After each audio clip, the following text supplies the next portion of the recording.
Me pankarta në duar ka vetëm 2 gjeni, mashkull dhe femër. 10 qytetarë nga shoqëria civile dhe organizata të ndryshme protestuan këtë të ejte para dyerve të Kuvendit të Shqipërisë, duke kërkuar mosmiratim të projektligjit për barazinë gjinore. Politika pro familjes. Politika pro familjes.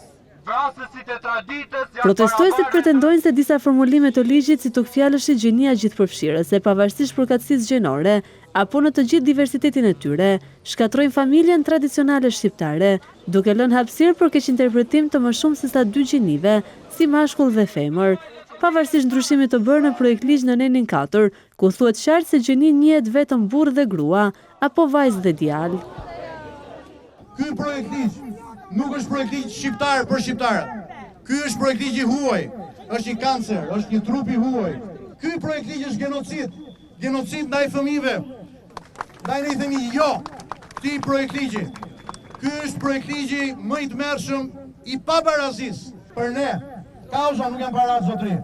Për ne dhe për shqiptarët që duan shtëpinë, familjen, babën dhe nënën, fëmijët e tyre. Kauza është kauza e jetës. Pasojat e këtij ligji, nëse do miratohet sot, do jenë katastrofike. U bëj thirrje deputetëve që janë brenda parlamentit që të kenë parasysh fëmijët e tyre, edhe niprit dhe mbesat e tyre. Le ta dinë se me këtë ligj nëse do ta miratojnë, po i vendosin një minë shumë të madhe të ardhmës së fëmijëve të tyre dhe të nipërve dhe mbesave të tyre.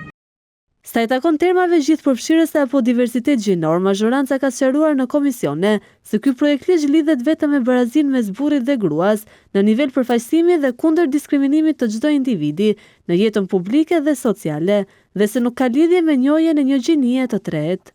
Megjithatë, pjesëmarrësit në tubimin paqësor thanë se në qoftë se votohet sot ky ligj, të cilin e cilësojnë si antikombëtar, do të zhvillojë një tjetër tubim në sheshin Skënderbej ditën e shtunë.